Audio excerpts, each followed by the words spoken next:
तो है guys, welcome back to my channel guys. Odisha का जो है ओजी काउंसलिंग चल रहा था, बीएएमएस और बीएचएमएस का, उसका जो है सेकंड अपग्रेडेशन राउंड का काउंसलिंग चल रहा था। तो उसके लिए जो है गाइज, कल जो है 24 नवंबर को एक नोटिस जारी किया गया, जिसमें कि वो जो है रिपोर्टिंग का शेड्यूल दिया गया है और कुछ इंस्ट्रक्शन दिया गया है। चलिए इस वीडियो में वही डिस्कस करने वाले हैं, तो बिना लेट किए चलिए वीडियो शुरू करते हैं। तो गाइज जो है ये जो है नोटिस नंबर जो है ओजी का 667 है और इसमें शेड्यूल और इंस्ट्रक्शन दिया हुआ है, जैसा कि मैंने बताया प्रोविजनल एडमिशन के लिए रिगार्डिंग जो है बीएएमएस और बीएचएमएस कोर्स का सेकेंड अपग्रेडेशन राउंड का।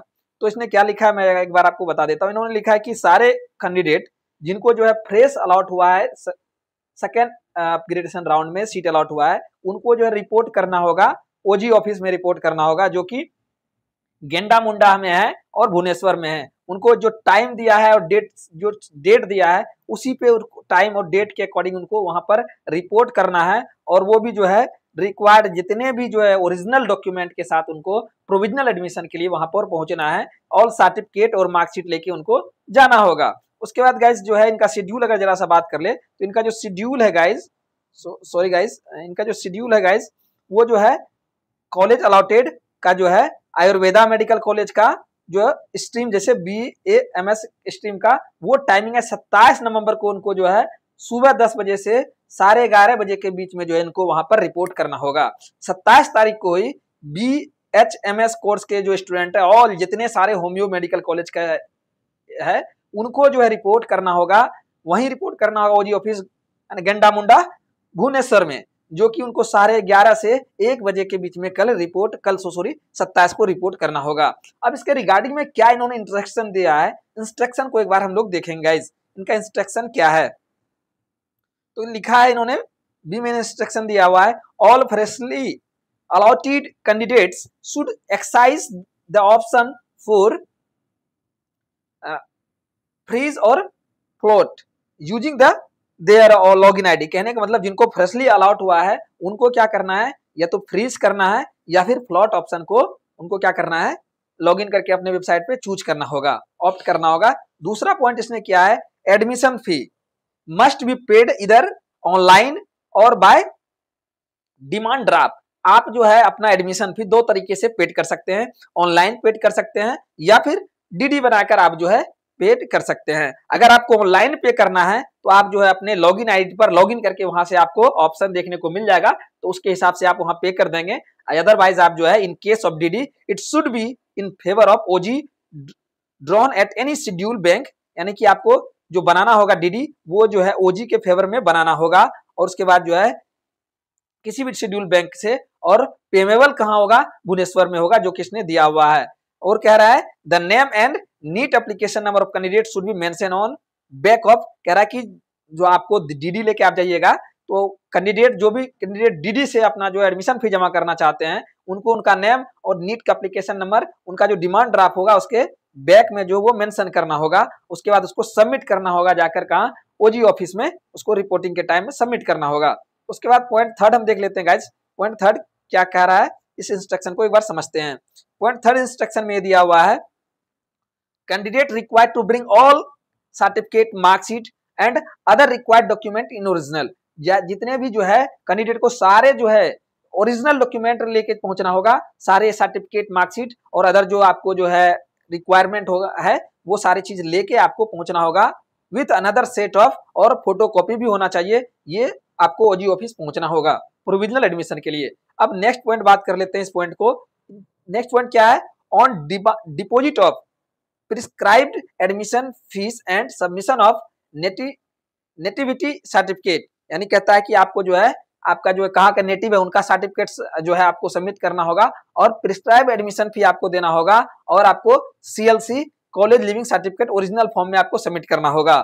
The candidate will receive provisional admission letter from OG office, और कैंडिडेट को जो ओजी ऑफिस से मिलेगा प्रोविजनल एडमिशन लेटर। उसके बाद कैंडिडेट जो है और उनको जो है किसका एक्नॉलेजमेंट सबमिट करना होगा, एक्नॉलेजमेंट ऑफ सबमिटेड डॉक्यूमेंट के अकॉर्डिंग उनको मिलेगा।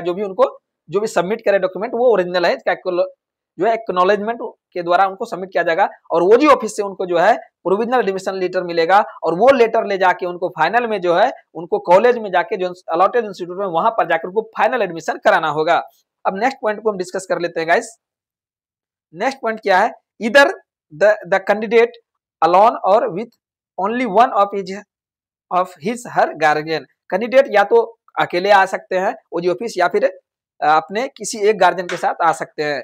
Should be with the demand draft, demand draft के should come with demand draft, यानी कि डिमांड ड्राफ्ट के साथ आना होगा। And all other necessary document, और सारे जो नेसेसरी डॉक्यूमेंट है उसके साथ ओजी ऑफिस में रिपोर्ट करना होगा। शेड्यूल टाइम और डेट के अकॉर्डिंग कंप्लीटली सारे फॉर्मेलिटीज उनको पूरा करना होगा प्रोविजनल एडमिशन का। नेक्स्ट पॉइंट को डिस्कस करते हैं। Candidate paid fee through online have to report, जो भी कैंडिडेट है जिन्होंने ऑनलाइन फी पेमेंट किया है उनको जो है रिपोर्ट करना होगा ओजी ऑफिस, और वहां पर रिपोर्ट करने के बाद उनको रिसीट भी ले लेना है गाइस। उसके बाद जो है उनको जो मेंशन डॉक्यूमेंट है एवं मेंशन जो है वो सारे मेंशन डेट पर, डेट टाइम पर, और जो है रिक्वायर्ड डॉक्यूमेंट के साथ वहां जाना होगा। अब नेक्स्ट पॉइंट को डिस्कस करते हैं गाइस। नेक्स्ट पॉइंट क्या है गाइस, उनको भी देख लेते हैं। नेक्स्ट पॉइंट क्या है, candidate report in first, second and third round and upgradation round given float as a option in previous round and got upgradation need not to required report. कहने का मतलब यह है कि वो कैंडिडेट जिन्होंने कैंडिडेट रिपोर्ट किया फर्स्ट राउंड में, सेकेंड राउंड, थर्ड राउंड में और अपग्रेडेशन राउंड में है, और उसने गिवन दिया था given float as option, float option दिया था प्रीवियस राउंड में, और जो है उनको अपग्रेड नहीं हुआ, उनका जिनका कोई अपग्रेड नहीं हुआ है उनको जो है रिपोर्ट करने को जो ऑफिस में कोई नीड नहीं है। They can download new allotment letter from their login ID. उनको जिनको सेकंड अपग्रेडेशन राउंड में अपग्रेड नहीं हुआ है उनको ओजी ऑफिस जाने की कोई जरूरत नहीं है, उनको सिर्फ लॉगिन करके उनका जो है न्यू अलॉटमेंट लेटर को डाउनलोड करना होगा। अब नेक्स्ट पॉइंट को डिस्कस करते हैं guys. The candidate those who need only pay the admission fee, वैसे कैंडिडेट जिनको जरूरत है सिर्फ एडमिशन फी पे करने का online, and will not report eight, अगर रिपोर्ट नहीं करता है ओजी ऑफिस में तो है physically for document verification with in the period of time. यानी कि क्या किया जाएगा कि जो भी कैंडिडेट को जो है उनको क्या सीट अलॉट हुआ और उसने जो है केवल क्या किया है एडमिशन फी पे किया ऑनलाइन और वो रिपोर्ट नहीं करता है डॉक्यूमेंट के साथ वेरिफिकेशन के लिए, जो भी उनका टाइम एंड शेड्यूल दिया हुआ है, जो डेट दिया हुआ है, तो उनका एडमिशन जो है कैंसिल कर दिया जाएगा और उनके सीट को जो है नेक्स्ट अपग्रेडेशन राउंड के लिए कंसीडर कर दिया जाएगा। ये बात इसने कह दिया, यानी उसका सीट कैंसिल हो जाएगा। नेक्स्ट पॉइंट अगर बात कर लेते हैं गाइस, उस पर भी थोड़ा सा देख लेते हैं। नेक्स्ट पॉइंट क्या है गाइस, देखते हैं। Candidate are advise not to report their allotted college at this stage, यानी कि कैंडिडेट को कह रहा है कि आपको जो भी कॉलेज अलॉट हुआ है सेकंड अपग्रेडेशन राउंड में आपको कॉलेज पे रिपोर्ट नहीं करना है, आपको कॉलेज रिपोर्ट नहीं करना है। ये चीज आप एकदम माइंड कर लीजिए, इस चीज को भूलिएगा नहीं। कुछ कैंडिडेट है जो कि एक्साइटेड में जो है अलॉटेड कॉलेज पहुंच जाते हैं, उससे कॉन्टेक्ट करते हैं, आपको कॉन्टेक्ट नहीं करना है। They must wait till entire counselling and admission process is completed, उनको तब तक वेट करना है जब तक कि उनका जो है इंटायर काउंसलिंग प्रोसेस खत्म नहीं हो जाता है, एडमिशन प्रोसेस, तब तक आपको कॉलेज में रिपोर्टिंग नहीं करना है। उसके बाद देखिए next point, after final counselling is over, जैसे फाइनल काउंसलिंग ओवर हो जाता है OG will send the list of admitted students along with the admission fee to the concerned institute। जैसे ये फाइनल काउंसलिंग खत्म हो जाएगा, फाइनल काउंसलिंग खत्म होने के बाद ओजी क्या करेगा, जो एडमिटेड स्टूडेंट है उसका लिस्ट भेजेगी कॉलेज को, कंसर्न इंस्टीट्यूट को, और उनका एडमिशन फी भेजेगी। तब जो है उनके रिटर्न में क्या होगा, this institute will in turn complete final admission, तब फाइनल एडमिशन होगा। उसके बाद फी स्ट्रक्चर के बारे में थोड़ा सा दिया गया जिसको भी मैं समझा देता हूँ। क्या कहता है, part admission fee to be deposit for government and private, जो भी कॉलेज है वो कितना किया जाएगा, 8,500 रुपया डिपोजिट किया जाएगा। सीट कंफर्मेशन फी जो है उसमें से 5,000 है, और जो है यूनिवर्सिटी का रजिस्ट्रेशन फी 3,500 है। ये चीज मेंशन है। गाइस आई होप आपको हमारा ये वीडियो अच्छा लगा। अगर वीडियो अच्छा लगा तो वीडियो को लाइक करके दोस्तों में शेयर कर दीजिएगा। सपोर्ट और अब जो अपडेट के लिए मेरे चैनल को सब्सक्राइब करके बेल आइकन पे हिट करना ना भूलिएगा। Thank you for watching, see you next video.